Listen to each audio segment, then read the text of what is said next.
बिहार में आरजेडी के साथ खेला हो गया। नीतीश कुमार ने आरजेडी से गठबंधन तोड़ दिया और बीजेपी के साथ मिलकर सरकार बना ली। नीतीश कुमार ने मिनटों में राज्यपाल को इस्तीफा सौंप आरजेडी गठबंधन सरकार गिरा दी, तो वहीं अगले ही पल बीजेपी के साथ मिलकर सरकार बना भी ली। जी हां, अब इस मुद्दे पर सियासी विषाद भी बिछ चुकी है। अब इंडिया गठबंधन के नेता तेजस्वी नीतीश सरकार में हुए कामों का क्रेडिट लेने में लग गए हैं। कांग्रेस की भारत जोड़ो न्याय यात्रा इस समय बिहार में है। राहुल गांधी ने बिहार में पिछली सरकार में हुई जातीय जनगणना का क्रेडिट लेने की पूरी कोशिश की है। पिछले दिनों बिहार में हुए सियासी उठापटक के बीच नीतीश पर राहुल गांधी का पहला बयान सामने आया है। जरा सुनिए।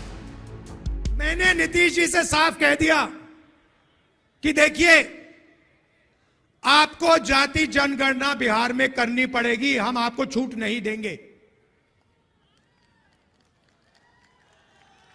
और आरजेडी ने, हमने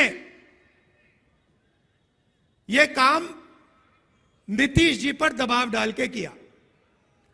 अब क्या हुआ? अब दूसरे साइड से प्रेशर आया।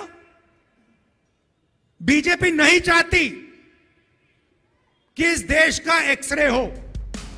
वहीं बिहार पहुंची कांग्रेस की भारत जोड़ो यात्रा में सियासतदानों पर चुटकुला सुनाने का दौर भी चल पड़ा है। जरा सुनिए राहुल गांधी ने सीएम नीतीश कुमार पर क्या चुटकुला सुनाया। अखिलेश जी का भाषण चल रहा था तो बघेल जी ने मुझे चुटकुला सुनाया।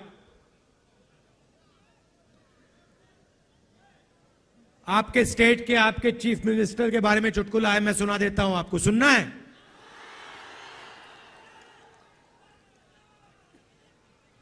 तो आपके चीफ मिनिस्टर गवर्नर के यहां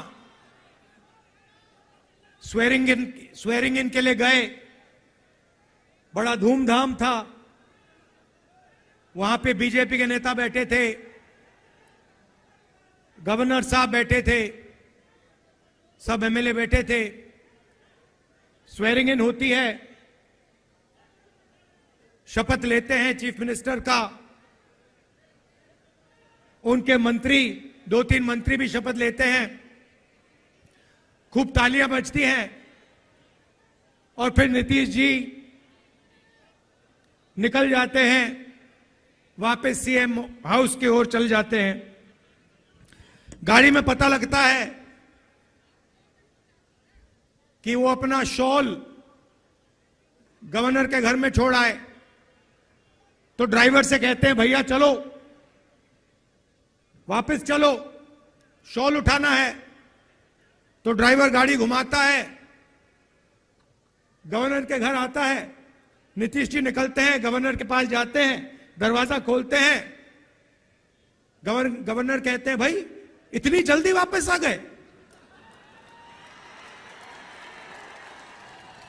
तो ये हालत है बिहार की। उधर अपनी भारत जोड़ो न्याय यात्रा में राहुल गांधी ने जातीय जनगणना पर बीजेपी पर जमकर प्रहार किए। जरा वो भी सुनिए। किसी को चोट लगती है, पहला काम डॉक्टर कहता है, पैर में चोट लगती है, पहला काम डॉक्टर कहता है, ऐसे करो, एक्सरे जाके कर लो। एक्सरे करने के बाद साफ पता लग जाता है कि हड्डी कहां से टूटी है। सही बात? मैं सिर्फ यह कह रहा हूं कि समय आ गया है कि हिंदुस्तान का एक एक्सरे हो जाए।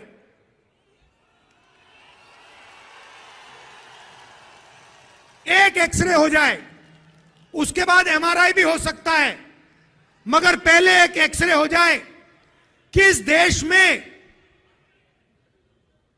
किसकी कितनी आबादी है,